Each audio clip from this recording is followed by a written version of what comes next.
Hi, I'm Dr. April Trainer, chiropractor and health advocate. Our mission at Health Enhance is to help people live longer, happier, and healthier lives. Welcome to our Healthy Living series, the knowledge, tool set, and inspiration to be as healthy as you want to be. Remember, the choices you make today will determine your health tomorrow. Choose a better you today. Okay, now what we're going to be focusing on today is genetics. Did I mention we were going to be doing hardcore science when we did this? Don't worry, we're going to be making hardcore science very easy. When we look at the genetics of health, that really is the answers to where your body can create and sustain health. So when we look at genetics, our genes were formed 10,000 years ago in what was the Paleolithic era. Now 10,000 years ago, if you stop and think what our ancestors were dying of back then, there's a couple things that come to mind most. Most often when I ask people that question, they say, we were dinner. We were being eaten by something. The other thing is infections. And for sure, back then we didn't know about disease processes. We didn't have antibiotics. So people could get a toothache and die from that 10,000 years ago. So if we weren't being dinner, if we weren't being infections, we weren't dying of infections. The other things is traumas. And this is where medical science is awesome today, and medical doctors are awesome at emergency care. Someone broke an arm back then, they could die of that. Whereas today, doctors can put people back together from car accidents, and that's one of the things that makes me realize that we're not doing good at our health today, and that we need to do better, is when we stop and we look at our hospitals. Our hospitals are bursting. I have nurses that come in at the end of a shift and they are frazzled and stressed because they have sick people that they have no beds to put them in. And that, to me, when I see and hear that, I think that that's my community, and that's the levels of health. So with medicine right now, what medicine is awesome at is disease care, but it's not health care. And what this is, this information, and this is why I want you to have it, and this is why we run this Healthy Living series. You need to know, for you to have health, you need to know how to practice health care. And predominantly where you're going to achieve health care is just the choices and decisions that you make every single day. But the certainty of that is your genes. And that your genes, you are genetically programmed for health. Every single day, that's what your body's working to do. So when we look at what our ancestors were dying of back then, they were dying of traumas, they were dying of infections, childbirth, infant mortality was incredibly high back then. But if they didn't die of those things, if they didn't die of starvation or the elements, which thank God we don't have that problem where we live today.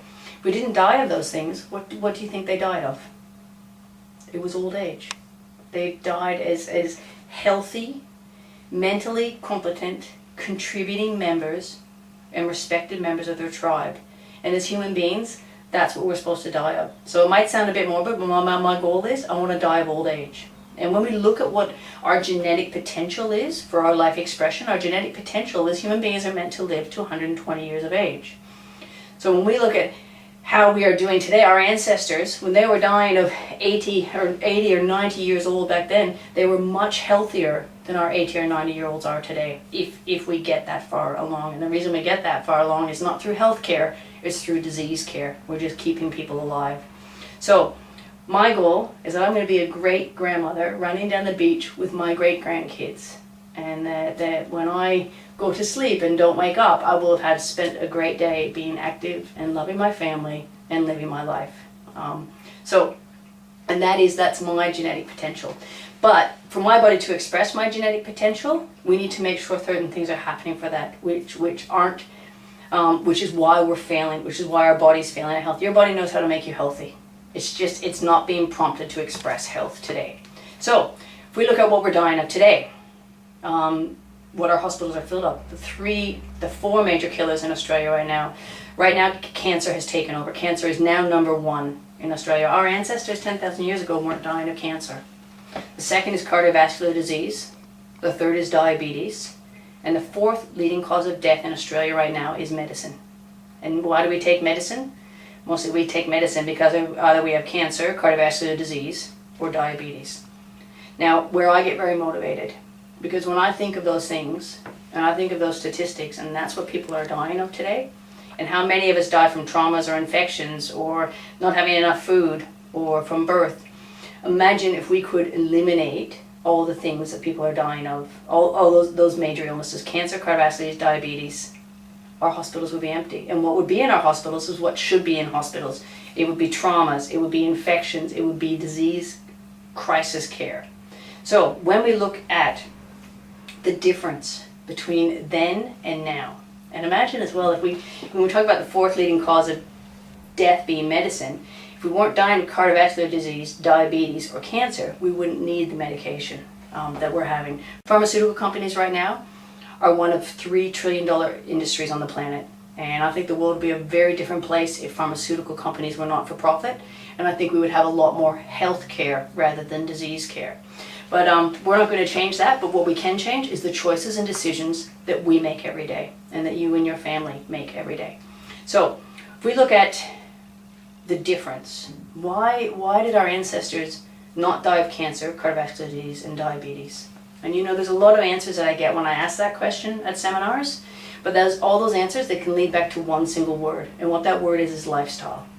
And the difference between our ancestors back then and today is lifestyle. What we know genetically, our genes have changed 0%. So my genetic potential for the expression of health is exactly the same as my ancestors. The difference is today the lifestyle I'm living is very different. And because my genes are exactly the same, my cells expect that I'm going to have that lifestyle. And my cells know how to express health with that lifestyle. But if there's not certain elements of that lifestyle being ticked, then my cells can't express health. And that's where we see modern day human beings dying of lifestyle illnesses. And those people are their moms and dads and grandmas and grandpas and aunts and uncles and people that matter. They're our community. So I want that statistic to be different. I want it to be different for me and for my family and for my friends and for my practice members and for your family and friends. So this information, I just want you to feel most welcome to share any of this information with your family and friends. And if it inspires someone to have a better life and better health and higher levels of happiness and higher expressions of love, then I would be very grateful for that. That concludes this Healthy Living session. I look forward to catching up with you next time. And until then, remember, the choices that you make today will determine your health tomorrow. Choose a better you today. You deserve it.